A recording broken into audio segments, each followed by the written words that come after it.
प्रिय बंधुओं, हमें खुशी है कि आज हम मिल्टन हर्शे के जीवन और अनमोल विचारों को शेयर करेंगे।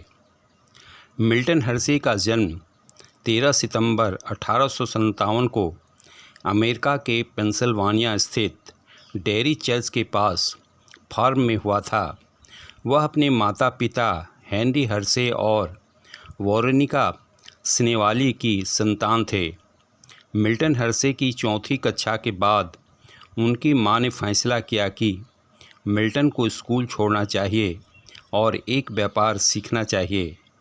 उनके परिवार को जीविका की तलाश में कई बार जगह बदलना पड़ा, जिससे मिल्टन हर्शे की पढ़ाई काफ़ी बुरी तरह प्रभावित हुई।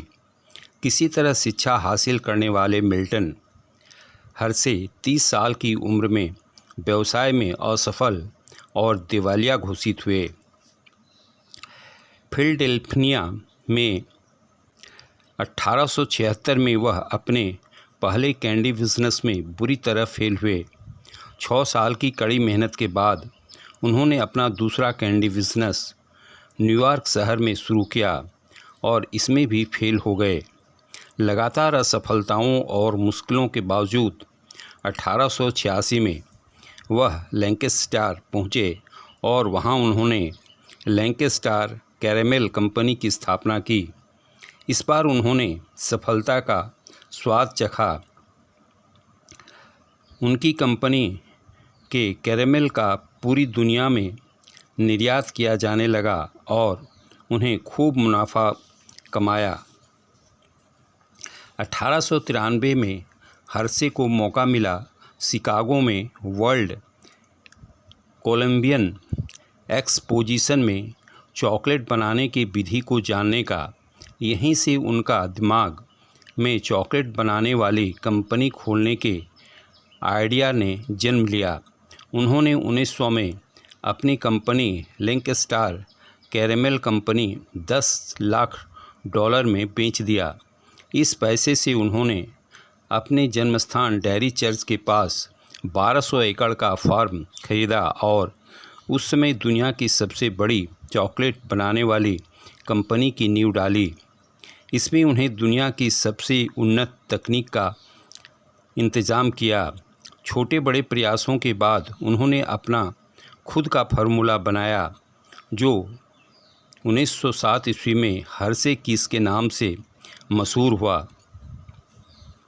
कैरेमल्स ने मिल्टन हर्शे को उनका पहला मिलियन दिया, लेकिन चॉकलेट ने उन्हें उनका असली भाग्य दिया। 1915 में पत्नी कैथरीन स्विन की असमय मृत्यु के बाद उन्होंने अपनी पूंजी का बड़ा हिस्सा जन सेवार्थ काम के लिए दान कर दिया। हर्शे चॉकलेट का मालिकाना अधिकार भी उन्होंने हर्शे ट्रस्ट को सौंप दिया।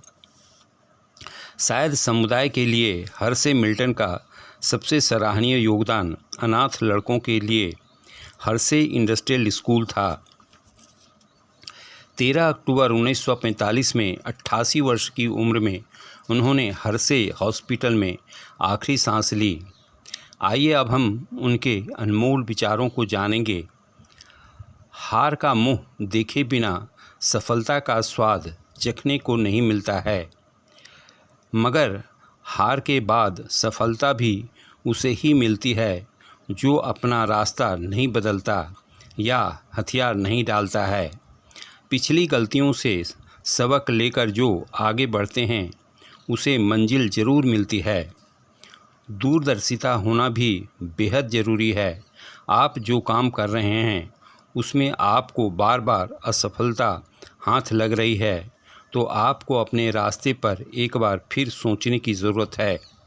इसलिए सफल होने के लिए हमारे अंदर दूरदर्शिता, जोखिम लेने का साहस और क्षमता का होना बेहद ज़रूरी है। मंजिल पर पहुंचने के लिए धैर्य का होना भी बेहद ज़रूरी है। हमने कई काम किया और यदि हम चाहें कि उसका नतीजा हमें तुरंत मिल जाए, ऐसा नहीं होता है। कई बार हमारे काम का नतीजा आने में काफ़ी समय लग जाता है। इसके अलावा सफलता का कोई शॉर्टकट नहीं होता है। दूसरों को खुशी देने में ही आपको खुशी मिलेगी। समाज के प्रति हमारा जो ऋण है उसे चुकाने से ही हमें संतुष्टि मिल सकेगी। अपने काम पर और अपनी काबिलियत पर विश्वास किए बिना हम कभी बड़ी सफलता हासिल नहीं कर सकते। विश्वास के बिना हम कभी ईश्वर या दुनिया बनाने वालों को भी नहीं जान सकते। हम एक दूसरे के साथ कंधा से कंधा मिलाकर काम करना चाहिए और यह सोचने में समय नष्ट नहीं करना चाहिए कि कौन किस वर्ग से संबंध रखता है। तभी हम अच्छा काम कर सकेंगे और समाज में अपना योगदान दे सकेंगे। यह हम सबका सम्मिलित उद्देश्य होना चाहिए, क्योंकि इसी से दुनिया और बेहतर बन सकती है। हमने क्या किया है इस बात से नहीं, बल्कि इस बात से हमारे अच्छे कर्मों को आंका जाता है कि उनसे किसी का कितना भला हुआ है। जो शिक्षा विद्यार्थी में जिम्मेवारी की भावना पैदा कर न सके वह किस काम की। शिक्षा के जरिए मनुष्य के दिल, दिमाग और आत्मा को श्रेष्ठ मूल्यों का ज्ञान प्राप्त होना चाहिए। मैं तय किया है कि अमेरिका के अनाथ बच्चों को अपना उत्तराधिकारी बनाऊंगा। किसी बच्चे की ज़िंदगी में सबसे ज़्यादा प्रभाव इस बात का पड़ता है कि उसके पिता क्या करते हैं, और जब बच्चे के सिर पर पिता का साया नहीं होता तो उसके लिए जीना मुश्किल हो जाता है। मैं यह सोचकर घबरा जाता हूँ कि ज़्यादातर अनाथ बच्चों ने बुरा समय देखा है और भविष्य में शायद उन्हें बेहतर जीवन जीने का कोई अवसर न मिले।